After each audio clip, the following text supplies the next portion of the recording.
प्यारे बच्चों, आपका मेरे चैनल BVM लॉयन में बहुत बहुत स्वागत है।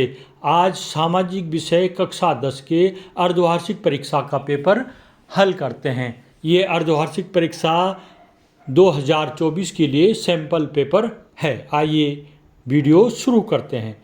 प्रश्न 1, सन 1890 के दशक में किस बीमारी के कारण अफ्रीका में बड़े पैमाने पर मवेशी मरे? उत्तर, रिंडर पेस्ट। प्रश्न 2, सिल्क मार्ग से संसार के कौन से भाग जुड़े हुए थे? उत्तर, सिल्क मार्ग एशिया के साथ यूरोप और उत्तरी अफ्रीका से जुड़ा हुआ था।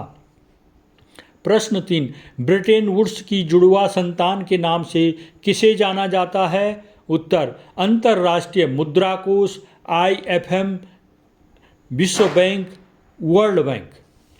प्रश्न 4, भारतीय अनुबंधित श्रमिक काम के लिए कहाँ जाते थे?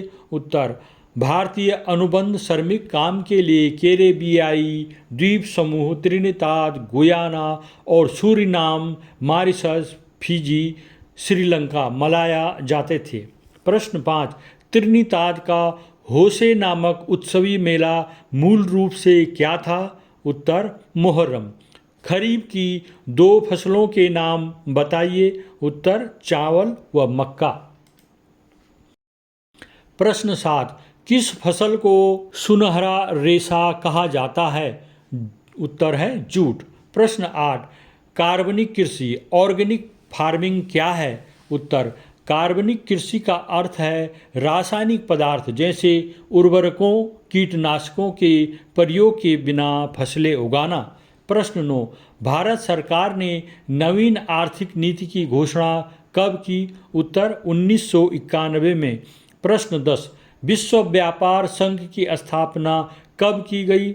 सन 1995 में। प्रश्न 11, बहुराष्ट्रीय कंपनी से क्या आशय है? उत्तर, एक बहुराष्ट्रीय कंपनी वह है जो एक से अधिक देशों में अपनी इकाइयां स्थापित करती है। प्रश्न 12, सरकारें अधिक विदेशी निवेश आकर्षित करने का प्रयास क्यों करती हैं? उत्तर, 1, देश में नए उद्योगों की स्थापना के लिए। दूसरा, देश में नए अवसर सृजित करने के लिए। प्रश्न 13, भूकंप रोधी मकान का आकार कैसा होना चाहिए? उत्तर, भूकंप रोधी मकान का आकार आयताकार होना चाहिए। प्रश्न 14, सर्वप्रथम नारीवादी आंदोलन किस देश में प्रारंभ हुआ? उत्तर, अमेरिका में। प्रश्न 15, 2 भारतीय समाज सुधारकों के नाम बताइए जिन्होंने जातिगत भेदभाव मिटाने की दिशा में कार्य किया। राजा राम मोहन राय। दूसरा, डॉक्टर भीमराव अंबेडकर। 16, भूदान ग्रामदान आंदोलन किसने शुरू किया था? उत्तर, आचार्य विनोबा भावे। प्रश्न 17, रेशम उत्पादन के लिए रेशम के कीड़ों को पालना क्या कहलाता है? उत्तर, सेरीकल्चर। प्रश्न 18, अमेरिका महाद्वीप की खोज किसने की थी? उत्तर, क्रिस्टोफर कोलंबस ने। प्रश्न 19, मित्र राष्ट्र के नाम लिखिए। उत्तर में है ब्रिटेन, फ्रांस, रूस एवं संयुक्त राज्य अमेरिका। प्रश्न 20, स्थानीय सरकारों में महिलाओं के लिए कितने प्रतिशत आरक्षण की व्यवस्था है? उत्तर, 33% आरक्षण। प्रश्न 21, भाखड़ा नांगल परियोजना किस नदी बेसिन पर बनाई गई है? उत्तर, सतलुज ब्यास नदी बेसिन पर। प्रश्न 22, हीराकुंड बांध किस नदी पर बनाया गया है? उत्तर, महानदी पर। प्रश्न 23, रेशम मार्ग से आप क्या समझते हैं, या रेशम मार्गों ने दुनिया को किस तरह से जोड़ा?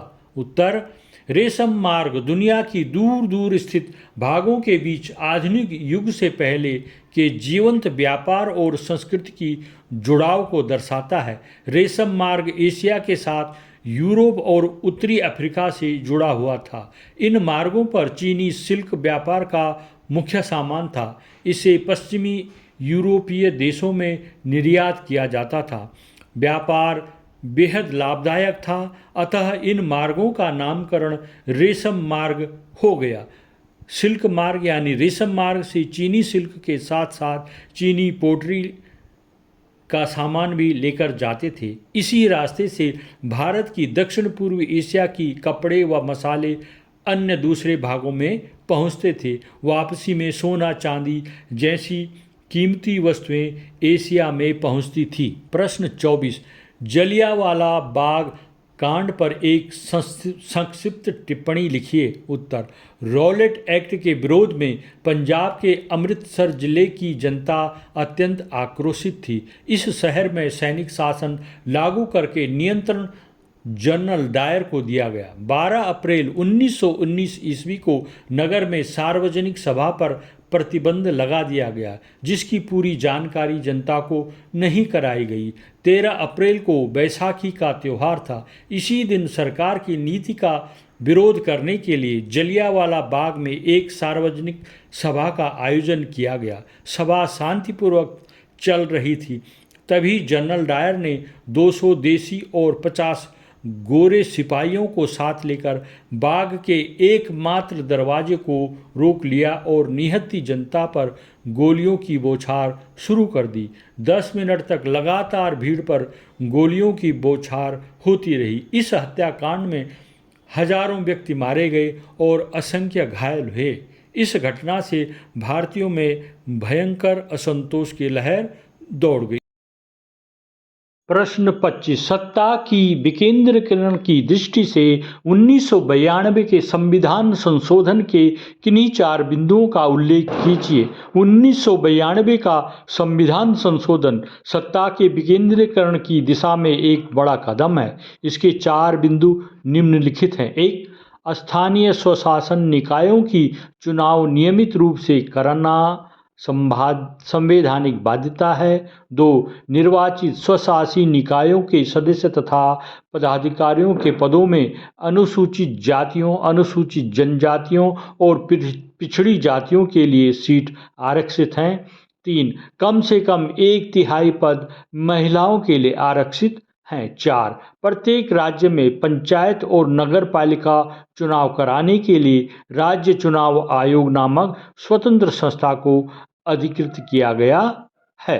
इस तरह से आप इन प्रश्नों को तैयार कीजिए। इसमें से कई प्रश्न आपको परीक्षा में देखने को मिलेंगे।